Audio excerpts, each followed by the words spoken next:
Hello mga kaprobinsyana! So mapapansin nyo nga po, ngayon lang po ulit ako nakapag-edit ng mga vlog ko.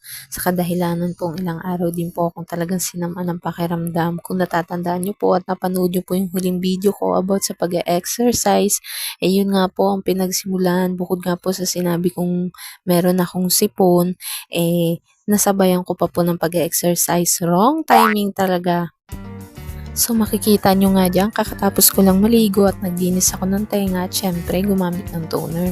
Pagkatapos nga nyan, ang kasunod lang natin gagamitin dyan ay toner essence. Depende sa inyo, meron kasi ibang gusto nang maglagay ng toner at pagkatapos, wala na. Ako kasi gusto nakukuskus ko pa yung mukha ko kasi pakiramdam ko meron pa siyang dumi. So pagkatapos nga dito, serum naman ang ginamit ko. So alam naman natin na sa panahon ngayon, ang dami ng mga skincare ng mga babae. Siyempre, hindi lang babae, kahit din lalaki. Kung napanood nyo na rin yung vlog ko about kay Mr. Meron din siyang ginagamit na skincare.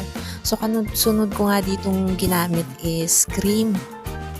Alam nyo ba kung bakit minsan talagang hindi na ako nag-skincare? Kasi nga bukod sa ang dami, bukod sa nakakatamad, nakakapagod din mag-skincare sa dami nitong ginagamit. At syempre, ang lastly dyan na sunod kong ginagamit ay eye cream or eye serum. Depende kung ano yung mga ginagamit nyo nilalagay sa mga eye nyo. So yan ay syempre para maiwasan natin yung eye bag at pagkakaroon ng wrinkles, lalo ng tulad natin, lagi tayong nagpupuyat. So, dito sa part na to, naglagay din ako dito ng eye drop at medyo may tumulo pa nga sa part na yun, kaya nagpupunas ako ng aking mata.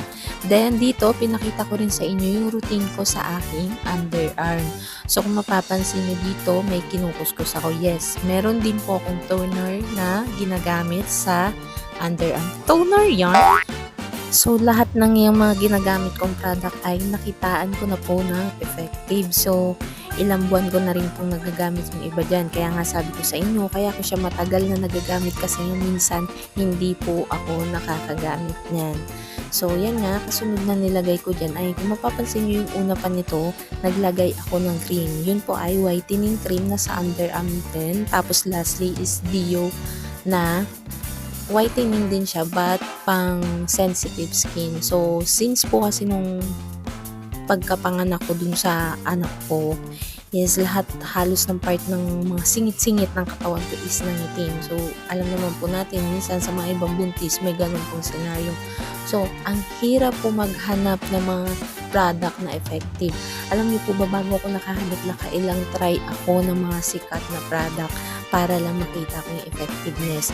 At kahit hindi ko pa rin nakikita yung effectiveness, inaantay ko po lagi yung 2 months para lang makita yung effectiveness. Kung makikita nyo nga po dyan si Mr. Nagpipicture-picture siya dyan. So, syempre, ang huli po ay pulbo.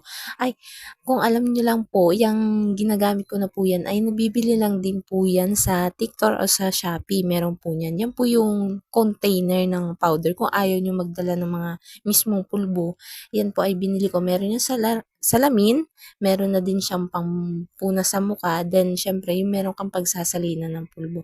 Then syempre lip therapy.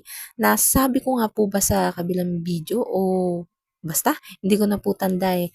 Kasi po ako talaga sa pool nung bata pa ako, ang labi ko po ay medyo dry talaga. So, kailangan ko po ng may nagmo-moisturize sa aking labi. So, kaya mapapansin nyo dyan, nakakailang lagay ako bago ako nakakapag-lipstick. Lagi po ako naglalagay ng lip therapy bago ako mag-lipstick para maiwasan ko po yung pagkakrak ng labi ko. Kasi once na nag-crack na po yung labi ko, hindi ko na siya pigilang tuklapin. So, yan muna is skincare. Bye-bye!